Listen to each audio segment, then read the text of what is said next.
नमस्कार, तरुमरच्या फास्ट बुलेटिनमध्ये आपल्या सर्वांचे स्वागत। मी निलेश। राज्यातील ग्रामपंचायत, तालुका पंचायत आणि जिल्हा पंचायत निवडणुका ऑक्टोबर अखेरीस घेण्याची तयारी राज्य सरकारने सुरू केली आहे। आरक्षण आणि वार्ड पुनर्रचनाची प्रक्रिया अंतिम टप्प्यात असल्याची माहिती मंत्री ईश्वर खंड्रे यांनी दिली। बेळगाव तालुक्यातील सांब्रा येथे 53 वर्षीय शेतकरी राजेश पाटील यांनी राहत्या घरी गळफास घेऊन आत्महत्या केली। मारियाळ पोलिसांनी घटनास्थळी भेट घेऊन पंचनामा केला असून आत्महत्येचे अद्याप कारण समजू शकले नाही। महाराष्ट्र कर्नाटक सीमाप्रश्नी सर्वोच्च न्यायालयातील लढ्यासाठी सुरू असलेल्या सह्यांच्या मोहिमेला पुण्यात चांगला प्रतिसाद मिळाला। सीमावासीय युवकांनी मोठ्या संख्येने यामध्ये सहभाग नोंदवला। व्हिएतनाम मधील फू बार कफ बेटाजवळील पर्यटकाची स्पीडबोट उलटून 15 भारतीय पर्यटकांचा मृत्यू झाला। घटनेतील 23 जणांची सुटका करण्यात आली असून 2 जणांची प्रकृती चिंताजनक आहे। आषाढी वारी निमित्त सांगा वाघोडेतील पायी दिंडी विठ्ठल नामाच्या गजरात पंढरपुराकडे रवाना झाली। आमदार लक्ष्मी हेब्बाळकर यांच्या हस्ते दिंडीला हिरवा झेंडा दाखवण्यात आला। बेळगावात कृषी उत्पन्न बाजारात रताळ्याची आवक वाढल्याने दरात मोठी घसरण झाली आहे।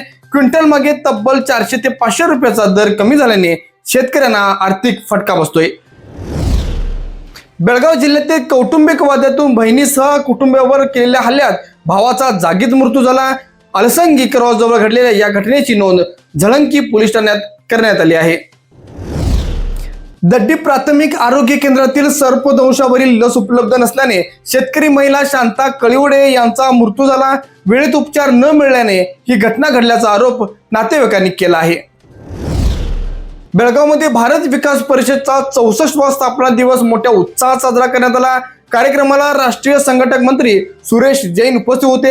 यावेळी सेवा, राष्ट्रीय एकता आणि महिला स्वावलंबनावर मार्गदर्शन करण्यात आले। शहरातील वैभव नगरात बंद घर फोडून चोरट्यांनी तब्बल 3.5 लाखाचा मुद्देमाल लंपास केला आहे। सोन्याचे दागिने, चांदीच्या वस्तू आणि रोकड रक्कम चोरीला गेली असून पोलीस तपास सुरू केला आहे। मागील 4 दिवसापूर्वी झालेल्या मुसळधार पावसामुळे अलमट्टी धरणात पाण्याची आवक वाढली असून पाणीसाठा 77.590 टीएमसी वर पोहोचला आहे। धरणाची पाणी साठवणी क्षमता 123.81 टीएमसी असून सध्या धरण 63% भरले आहे। देशात 20% एथेनॉल मिश्रित पेट्रोलचा वापर सुरू झाला आहे। मात्र इंधनाच्या गुणवत्तेबाबत आणि वाहनावर होणाऱ्या परिणामाबाबत वाहनधारकांमध्ये संभ्रम ही कायम राहिली आहे। राज्यात 1 जून ते 10 जुलै पर्यंतच्या अपेक्षेपेक्षा 29% पाऊस कमी झाला आहे। पावसाच्या कमतरतेमुळे खरीप पेरणीवरही मोठा परिणाम झाला असून शेतकरी मात्र चिंतेत आहे।